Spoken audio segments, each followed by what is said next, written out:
Hello student, और today's topic is rounding off digit. मतलब आज का अपना जो टॉपिक है वो है अंकों का पूर्णांकन करना।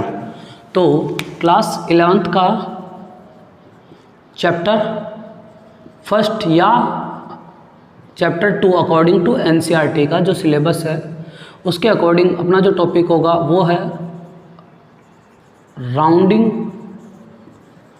ऑफ डिजिट्स, जिसे हिंदी में बोलते हैं बेटा अंकों का पूर्णांकन करना।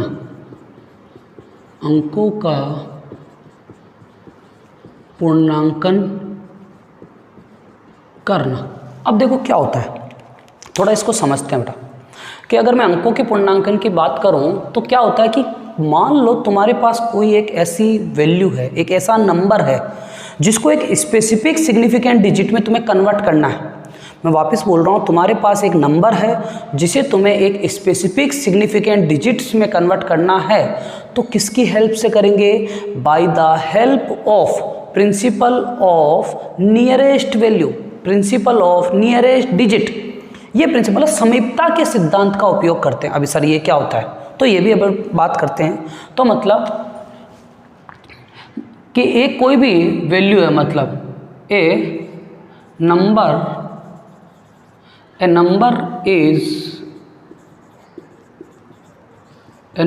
is converted into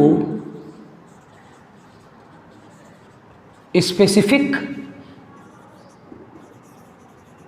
significant number, significant figure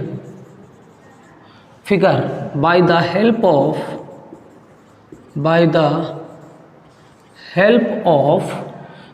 principle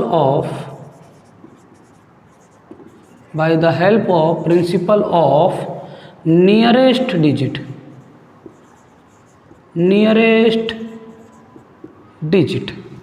clear है? मतलब कि किसी अंक को निश्चित सार्थक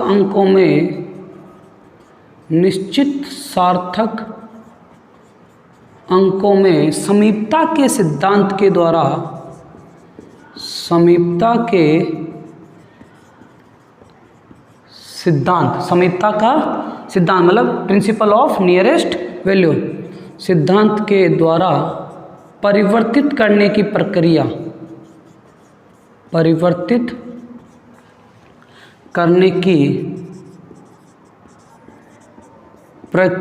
ही पूर्णांकन कहलाता है। और इसी चीज़ को बोलते हैं अपन, इसी प्रोसेस को बोलते हैं अपन राउंडिंग ऑफ डिजिट। क्या बोलते हैं इसको? Rounding off digit. ठीक है बेटा? तो अब सर होता क्या? तो देखो इसके कुछ रूल है। कैसे? जैसे सबसे पहले अपन इसके रूल एक पढ़ते जाएंगे और उनके एग्जाम्पल करते जाएंगे। ठीक है?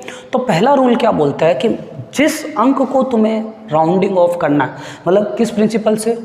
नियरेस्ट डिजिट के प्रिंसिपल से। जिसको भी करना है, मैं पहले बता रहा हूँ,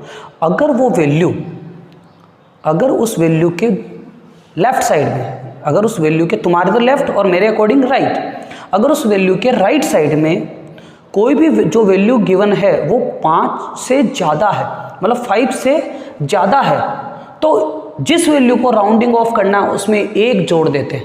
कैसे? एग्जाम्पल जैसे 7.589, तुम्हें इसको राउंडिंग ऑफ करना है। तो जिसको राउंडिंग ऑफ करना है, समझना, एक चीज़ बोल रहा हूँ, जिसको राउंडिंग ऑफ करना है उसके आगे की डिजिट देंगे। अगर ये आगे की डिजिट 5 से ज़्यादा है तो 8 मेरे हिसाब से 5 से बड़ा होता है। अगर ये 5 से बड़ा होता है तो इस 5 में अपन +1 कर देंगे और अब इसका क्या हो जाएगा? 7.6। ठीक है? एक और एग्जांपल ले लो बेटा।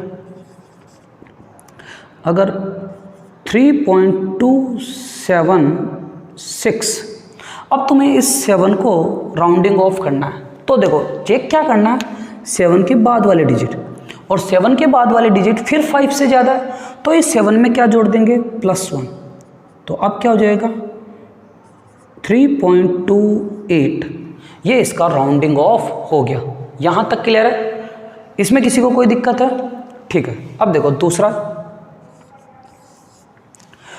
दूसरा क्या है कि जिस डिजिट को भी अपने को राउंडिंग ऑफ करना है, मैं वापस बोल रहा हूँ, जिस डिजिट को भी अपने को राउंडिंग ऑफ करना है, अगर वो वैल्यू 5 से ज़्यादा है, अगर वो वैल्यू 5 से ज़्यादा है, तो राउंडिंग ऑफ करने वाला जो डिजिट है उसमें अपन 1 जोड़ देते हैं, जो कि अपन पहले पढ़ चुके हैं। क्लियर है? अब मान लो जिसको अपन राउंडिंग ऑफ करना है ना, अब जिसको राउंडिंग ऑफ करना, अगर उसके बाद में 5 आता है तो देखो क्या होगा। एक एग्जांपल है 7.3, 5 और 8, ठीक है, 7.3, 5, 8। तो मेरे को राउंडिंग ऑफ करना है इसको, इस 7 के बाद में क्या आ रहा है 5। अब 5 मिड की पोजीशन आती है, तो तेरे को तुम्हें 5 के बाद वाला भी चेक करना है इधर। अब इधर 5 के बाद में क्या आ रहा है 8, इधर 5 के बाद में क्या आ रहा है 8, जो कि देखो जब भी ऐसा आ जाए कि जिसको राउंडिंग ऑफ करना उसके आगे 5 हो, 5 मतलब मिड से ऊपर है भाई, 5 मतलब क्या, 5 से ऊपर कौन हो गए 6, 7, 8। अगर ये जब भी मिलती है तो अपने को सीधा सीधा इसमें 1 जोड़ देते हैं। लेकिन अगर 7.358 कोई डिजिट है तो इसमें जो 5 है, 3 को तुम्हें राउंडिंग ऑफ करना, तो 5 मिड की पोजीशन है, तो इसमें अपने को नहीं पता चलेगा कि अपने को जोड़ना है कि घटाना है, मतलब इसमें ऐड करना है कि नहीं करना है। तो अपन इसके आगे वाले डिजिट भी देखते हैं। तो अगर आगे वाले डिजिट 0 से ज़्यादा है, क्या 0 से ज़्यादा है? अरे हाँ कि ना? हाँ, ये 0 से ज़्यादा है। अब यहाँ पर लिख लेंगे 0 से अधिक, है ना। अगर 0 से ज़्यादा होगी तो इस डिजिट में अपन 1 जोड़ देंगे, तो इसमें +1, तो ये हो जाएगा 7.4। क्लियर है? एक और एग्जाम्पल देखो, एग्जाम्पल, ठीक है, एक और एग्जाम्पल है अपना 12.651, 12.651। अब देखना इसको किसको करना है, इसको। तो इसके आगे वाली डिजिट क्या है बेटा 5। अगर 5 आ गई तो उससे आगे वाली भी डिजिट तुम्हें चेक करनी होगी। 5 के आगे वाली डिजिट क्या 1, क्या 0 से अधिक है सर? तो 0 से है तो इसमें +1 जोड़ देंगे, ये डिजिट क्या हो जाएगी 12.7। क्लियर है या नहीं है? तो ये इसके 2 रूल हो गए। ठीक है, आगे बढ़ते हैं थर्ड रूल की ओर। थर्ड रूल क्या बोलता है कि अगर कोई वैल्यू, भाई जिस डिजिट को राउंडिंग ऑफ करना है उसके आगे 5 हो और 5 के आगे 0 आ जाता है। अब सर मैं वापस बोल रहा हूँ कि जिस डिजिट को राउंडिंग ऑफ करना है 5 हो और 5 के आगे 0 आ जाता है, तो 3 वहाँ पर देखते हैं अपन। तीसरा देखना, अगर मेरे पास एक ऐसा एग्जाम्पल है 12.650 और एक एग्जाम्पल है 12.750, तो ये एग्जाम्पल तो लेंगे 12.750 और फोर्थ नंबर का एग्जाम्पल लेंगे 12.650। अब दोनों एग्जाम्पल में अलग अलग रूल है भाई। वापस बात करते हैं, अपने को राउंडिंग ऑफ करना है 7 को इधर। अगर 7 को राउंडिंग ऑफ करना तो 7 के आगे वाली डिजिट चेक करेंगे। आगे वाली डिजिट आ रही है 5 आ रही है, तो 5 के और आगे वाली डिजिट भी चेक करनी होगी। ये आ रही है 0। अब इसका मतलब 0 आ रही है तो मतलब ऐड तो नहीं होगा। अब ऐड नहीं होगा तो क्या करना पड़ेगा, तो अपने को वापस जब 0 आ जाता तो वापस अपन इससे फिर पीछे आएंगे। मेरे को पूरा रूल समझना बेटा कि जिस अंक को राउंडिंग ऑफ करना है वो 7 है, राउंडिंग ऑफ करना है। फिर उसके आगे वाली डिजिट चेक करेंगे, वो अगर 5 हो जाती है, अगर 5 से बड़ी है तो सिंपल 1 जोड़ देंगे, लेकिन अगर वो 5 है तो फिर उसके आगे वाली डिजिट को चेक करेंगे। अब वो 0 है तो 5 के पीछे वाली डिजिट को चेक करेंगे। अगर पीछे वाले डिजिट ओड है तो +1 ऐड करेंगे। हाँ भाई, तो +1 क्या कर देंगे, उसमें जोड़ देंगे। तो भाई +1 करो तो ये आ जाएगा 12.8। ये इसका हो गया राउंडिंग ऑफ डिजिट।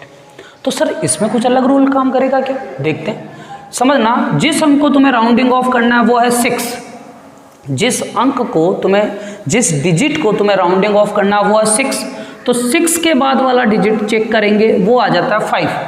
6 के बाद वाला डिजिट क्या आ रहा है बेटा, 5 आ रहा है।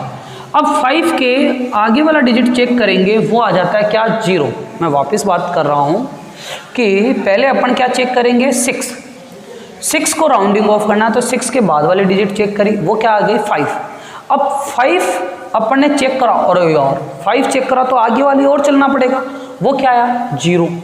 अब 0 आया तो फिर पीछे चलना पड़ेगा कि नहीं करना होगा, फिर पूरा का पूरा पीछे आएंगे, पूरा का पूरा यहाँ से पीछे आएंगे और ये चेक करना पड़ेगा कि ये ओड है कि इवन है। अगर ओड है तो एक जोड़ देंगे, लेकिन if it is even then that digit remains same, that digit remain same, तो उसे अपन सेम रहने देंगे। तो इसका जो राउंडिंग ऑफ होगा वो होगा 12.6। तो ये हो गए अपने रूल कुछ, और ये 4 या 5 रूल ही है जो तुम्हें फॉलो करने पड़ेंगे। अब एक नॉर्मली एक ऐसे वैल्यू ले लेते हैं जिसको अपने को राउंडिंग ऑफ करना हो, ठीक है, देखेंगे उसमें कौन सा रूल लगता है। तो मान लो 6.735110। अब देखो इसमें तुम्हें इस 3 को राउंडिंग ऑफ करना, तो 3 को राउंडिंग ऑफ करना तो तुमने आगे देखा 5 आया सर, और 5 के आगे देखा 1 आ गया। अगर 5 के आगे 0 से ज़्यादा है, 0 से अधिक है तो ऐड +1, तो ऐड जोड़ देंगे। तो इसमें सीधा सीधा 3 में +1 जोड़ा तो सीधा आ गया 6.74। ये इसका राउंडिंग ऑफ डिजिट हुआ। क्लियर है, इसमें किसी को कोई दिक्कत है? तो ये नियरेस्ट वाला जो प्रिंसिपल है वो समझ में आया कि नहीं आया, कि भाई कैसे अपन इसके नियरेस्ट वैल्यू में इसको कन्वर्ट करते हैं। 7.589 की नियरेस्ट वैल्यू 7.6 होगी, 3.276 की नियरेस्ट वैल्यू 3.28 होगी, 7.358 की नियरेस्ट वैल्यू 7.4 होगी। इसी प्रकार 6.735 की नियरेस्ट वैल्यू 6.74 होगी। यहाँ तक क्लियर है या नहीं है? That is the rounding off digit. Okay okay बेटा, थैंक यू।